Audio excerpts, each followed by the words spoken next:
Hello everybody! Good morning, good morning, good morning! Kumusta ang mga CIM? People of God. Hallelujah! Nandyan kayo lahat. Si Pastor Salivio, dapat ngayon ang flight niya ulit, second time, pero hindi niya pa rin kaya. Kaya patawarin na lang ninyo siya. Maybe, as God's will, sasamahan ko na lang sa December. Okay? Oo. Alright. Mayroon lang ako message sa inyo.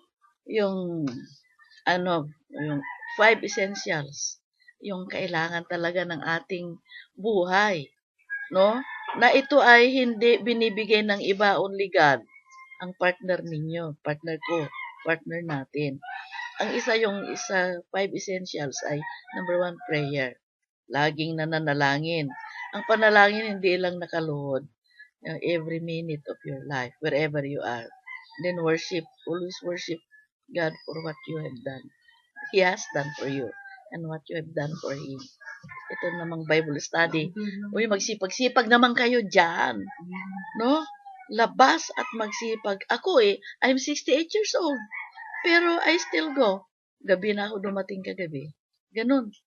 At may na-pre-arrange ako kagabi. 5 house groups. No?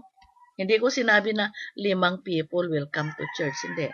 5 house groups na ito ay mga eskwela ko yung iba. Yung iba ay mga out of school youth. Ganyan. And the last is baptism and the Lord's Supper. You may do that in their own houses. Yan. Importante yan. At nag-mature na ba kayo? That's the question. Mature o immature pa rin? Ang importa sa marka. Ang marka ng maturity ay 4 lang. No? 4. Number 1 is self-propagating. Do not ask somebody to make you mature. No. You do it yourself. Propagating. Self-supporting. Support your own self. Do not ask anybody to help you. Only God. Kasi siya ang siniserban natin, siya magbibigay. Alam niyo itong self-supporting? Ngayon dumating si Leo. 2 na ang pastor namin dito. May senior, may pastor na junior. Pero ang Diyos nagbigay ng 2 meaning sessions ng kindergarten. 15 sa umaga, 15 sa hapon. Ang sabi ng Lord, turuan mo sa umaga para kay Pastor Salivio. Senior, turo ka sa hapon para kay Pastor Salivio Leo, junior. Imagine, ano ang gagawin ko? Self-supporting. Hindi ko masabi, matanda na ako, 68 na ako, ayaw ko yan. Hindi. Kung anong inutos ng Diyos, gumawa. Umuulan man o hindi. May kasama ko dito, sabi niya, Mami, mainit. Anong mainit? Let's go. Mami, umuulan. Anong umuulan? Let's go out. Ganon. And self-governing. Ang governing, govern your own self. Lalo na kung iisa ka lang. Kailangan marunong ka mag-govern your own self. At gobernoan mong sarili mo. Huwag magpagobyerno sa gobyerno natin. Sarili mo. And God. And then self-correcting.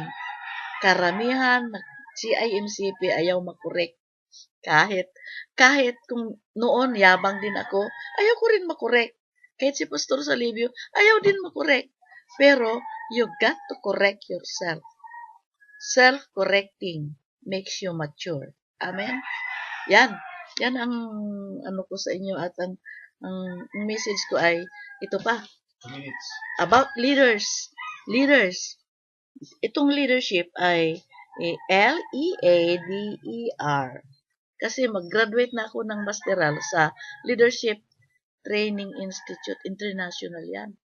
Kaya gusto ko ituro sa inyo itong 12 modules. I'm coming there to help you, to teach you.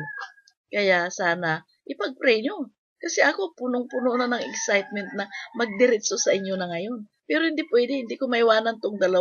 Please help me pray na ang 2 o 3 o 5 galing sa CIMCP ay matrain dito para may maiwanan dito, may mag-umpisa dyan sa Davao, dyan sa Tagum, wherever. No? And be willing to give yourselves. Kaya ito, ang leader ay live a pure motive. Ang leader ay healthy relationship.